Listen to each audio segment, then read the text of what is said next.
Magandang umaga po sa ating lahat.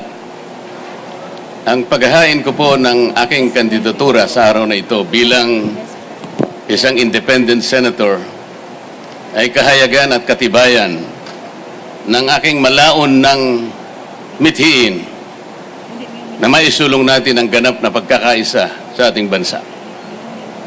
Kahit kailan, kahit saan, hindi po natin makakamit ang tunay, tapat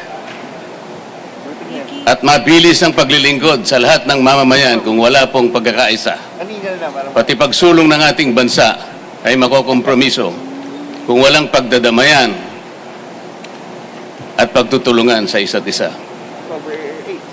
Gusto ko pong balikan natin ang mga huling kaganapan na nangyari sa House of Representatives.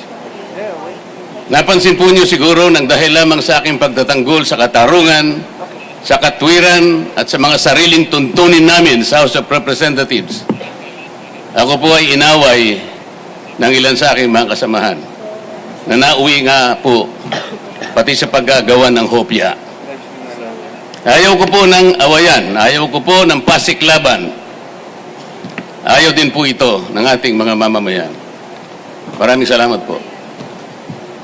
Okay, question from the media. May nauna po dito kasi. Dante, for Dante. Question. Hi, sir. Dante Amento, UNTV. Sir, tanong ko lang po, in the past few months, you were questioning the contract entered into between COMELEC and Miru.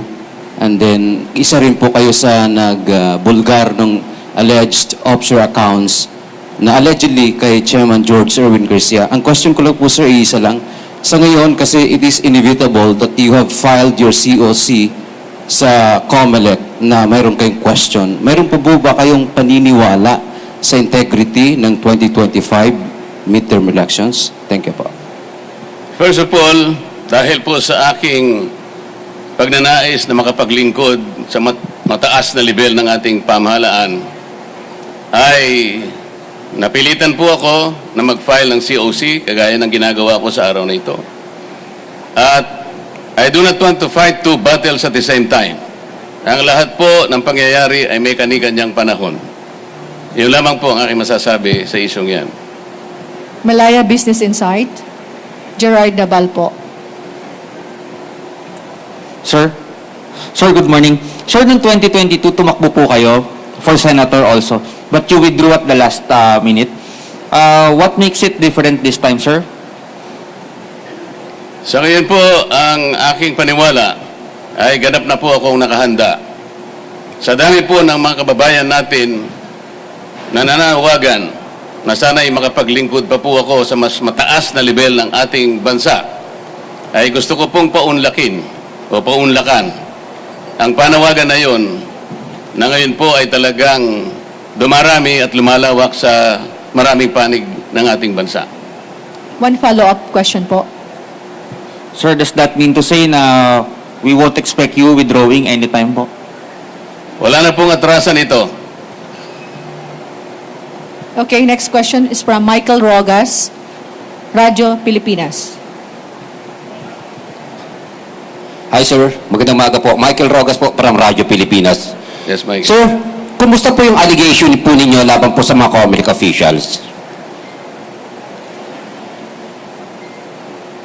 Wala po akong allegations sa mga COMELEC officials. Ang akin pong kino-question initially ay yung sistema at mga makina na maaaring gamitin sa susunod na eleksyon. Ngunit kagaya ng aking sinabi po, ay hindi po ako pwedeng lumaban ng dalawang battles at the same time. Ang gusto ko po ay makapaglingkod muna, pero nananatili po ako na ganap na pagtitiwala sa magagawa ng COMELEC upang pairalin ang isang malinis, isang tapat at credible na election sa ating bansa. Yung pong pag-asa na yon at paniniwala ay nananatili pa rin sa aking puso. So sir, yun po sana ang aking gustong i-follow up question. Kayo ho ba ay naniniwala sa kabila po ng inyo po mga allegation laban po dito po sa teknolohiya na gagamitin pa ng COMELEC? Kayo po ay nag-file ngayon ng yung Certificate of Candidacy for Senator. Naniniwala pa rin po ba kayo sa integridad ng COMELEC sa darating na halalan? Ang pagpapile ko po ng kandidatura ay katibayan ng aking pagtitiwala sa magagawa ng COMELEC na magsagawa tayo ng isang malinis, isang tapat at mapapanaligan na eleksyon sa ating bansa. Salamat po. Ms. Mads Villar from Net25. Hi, Kong. Good morning. Good morning. Sakaling pala rin po kayo sa Senate, ano po yung mga priority bills na unang-una nyong ipafile pag upo nyo po? Thank you. Napakarami po. Ayoko lamang pong isa-isahin. Baka abutan po tayo ng 3 araw. Ang gusto ko lamang pong bigyan ng emphasis ay yun pong oversight function ng Kongreso. Hindi po lamang importante yung paggawa ng mga magagandang batas. Mas importante po siguro yung pagkagawa ng mga batas ay kailangan pong merong magbantay sa pagpapatupad ng mga ito. Sa karanasan ko po sa House of Representatives, napakarami po ng mga batas na pwede kong isa-isahin sa inyo. Ngunit nagkaroon po ng problema kung ang pag-uusapan ay yung pagpapatupad ng mga ito. Kaya po yung dapat na mapalakas sapagkat isa rin pong mahalaga na kaagapay ng paggagawa ng mga batas. Hindi po maganda na makagawa tayo ng napakaraming batas. Ngunit parang ilalagay lang natin sa cabinet, napakatagal po ng proseso, napakamagastos ng paggawa ng mga batas. Sa laki po ng panahon na ginugol ko sa House of Representatives, kung minsan po taunan, kung hindi man isang buong termino para ikaw ay magkapagpagawa ng isang batas. Sayang na sayang po kung isang magandang batas ay hindi po may patutupad ng maayos. Kagaya po ng EPIRA. Ano po yung layunin ng EPIRA? Makapagdulot kayo ng isang reliable, secure, and affordable rates of electricity in this country. Nangyari na po ba yung affordable rates of electricity? Ang EPIRA po ay nagawa 23 taon na nakararaan. Ngunit hanggat hindi po nyo na ibababa ang presyo ng kuryente, there will be a continuing violation of that law. Tingnan po nyo yung local government code. 33 taon na nakararaan. Tingnan po ninyo ang ating mga barangay. How many barangays? Up to 42,000 plus barangays in this country. How many percent are able to stand on their feet? You may not know it, but I will answer my own question. 2%. Kung 98% po ay hindi nakatatayo sa sariling pa, how do you think that the smallest political unit of our society can contribute to the overall development of this country? Kailangan po nating tulungan. Ngunit, hindi po natutupad yung decentralization, yung autonomy yung sinasabi ng batas, sapagkat may sablay nga po ang pagpapatupad dito. Marami po akong may kukwento. Sa sakahan, ano po ang mga batas na magaganda sa sakahan? Meron pong isang batas na nagsasabi, there should be a guaranteed price for palay. Meron po ba? Wala po. Kailangan po yung mga makinarya, equipment na ginagamit sa pangsakahan, dito na po natin dapat ginagawa. Batas po yun. Hindi po nangyayari. Ang sabi po sa isang batas, there should be a dedicated area for farming.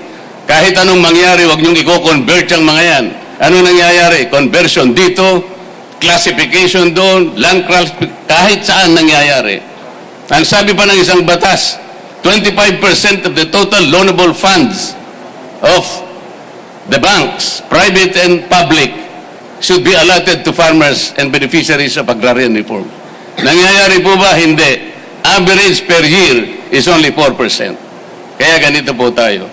Oversight is an equally important function of Congress that has been forgotten for years. Yun po ang isa sa tututukan natin. Salamat po. So, sir, 8 minutes. Tapos na po yung 8 minutes. Wala na po? Yes Thank po. you. Tapos na po. Maraming salamat din po. Sir, sa gitna po, photo op ulit. Face the card.